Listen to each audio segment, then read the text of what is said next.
un énorme coup en s'offrant le jeune ailier nigérian Zadok Johanna. À seulement 18 ans, le talent venu de l'AIK Stockholm rejoint les Sigul jusqu'en juin 2031 dans une opération dépassant les 25 millions d'euros. Un montant historique pour le championnat suédois. L'attaquant sort d'une première partie de saison impressionnante avec 5 buts et 4 passes décisives en seulement 12 rencontres. Brighton confirme une nouvelle fois sa stratégie. Repérer les futures stars avant tout le monde et les développer au plus haut niveau. Du côté du FC Barcelone, un départ semble désormais inévitable.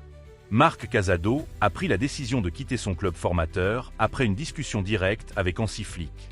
Le jeune milieu espagnol de 22 ans a compris qu'il ne bénéficierait pas d'un temps de jeu suffisant la saison prochaine.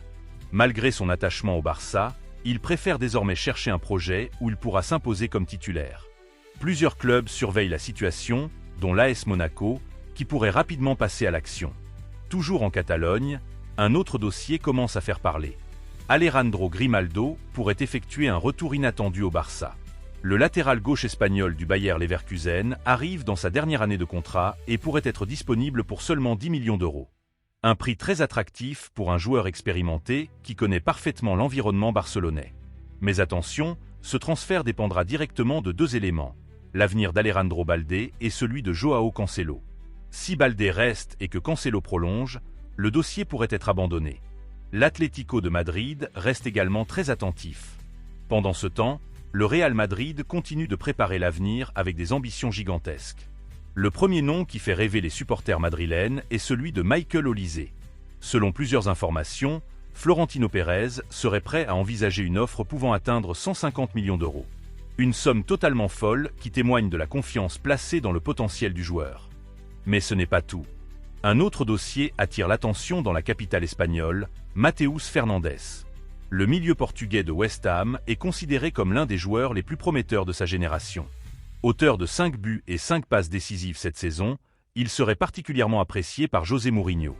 Et justement, le Special One continue d'être cité comme un possible futur entraîneur du Real Madrid. Si cette nomination se concrétise, Fernandes pourrait devenir une priorité absolue. Problème. West Ham réclame entre 90 et 100 millions d'euros malgré sa relégation en Championship. Le PSG surveille également le dossier. En Allemagne, le Bayern Munich travaille activement sur son secteur défensif. Le champion allemand s'intéresse sérieusement à Thomas Araujo, le défenseur central portugais de Benfica.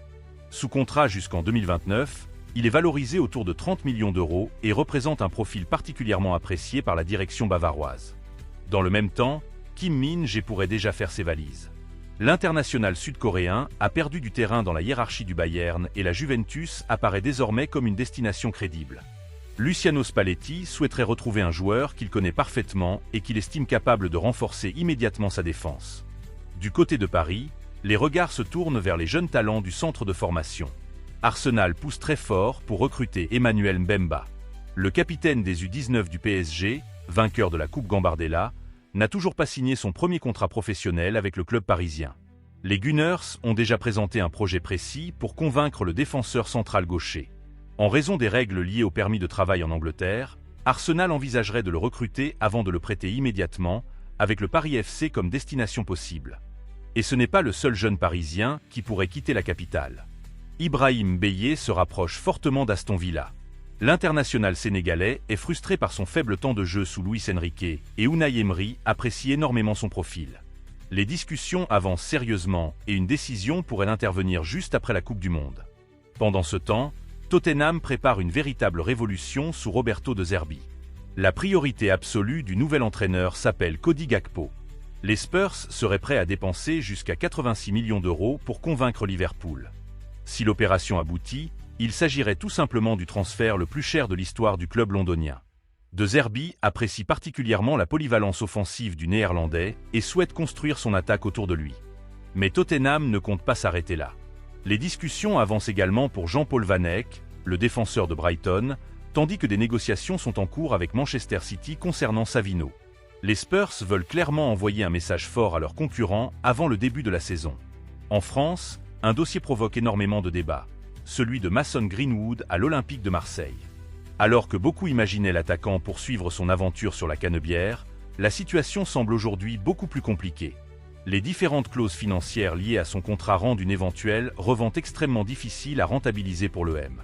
Entre les pourcentages destinés à Manchester United et d'autres obligations contractuelles révélées récemment, la marge de manœuvre marseillaise se réduit considérablement. En interne, le sujet suscite déjà de fortes tensions. Autre énorme surprise, le départ précipité de Philippe Montagnier de Saint-Étienne.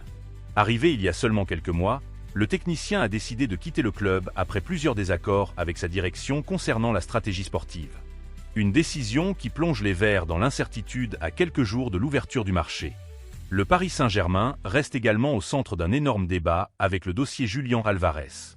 L'attaquant argentin continue d'être associé au club parisien et cette piste divise fortement les observateurs. Certains considèrent qu'il serait le renfort idéal pour franchir un nouveau cap offensif. D'autres craignent qu'une arrivée aussi médiatique ne perturbe l'équilibre actuel du vestiaire. Une chose est sûre, ce feuilleton est loin d'être terminé. À Nantes, la situation devient critique. Après la relégation en Ligue 2, le club traverse une période particulièrement agitée. Entre les départs annoncés de plusieurs cadres, les changements attendus sur le banc et la colère grandissante des supporters, les Canaries abordent ce mercato dans un climat extrêmement tendu. Enfin, deux autres dossiers continuent de faire parler. Bernardo Silva entretient encore le flou autour de son avenir à Manchester City et plusieurs géants européens restent à l'affût, notamment le Barça et la Juventus.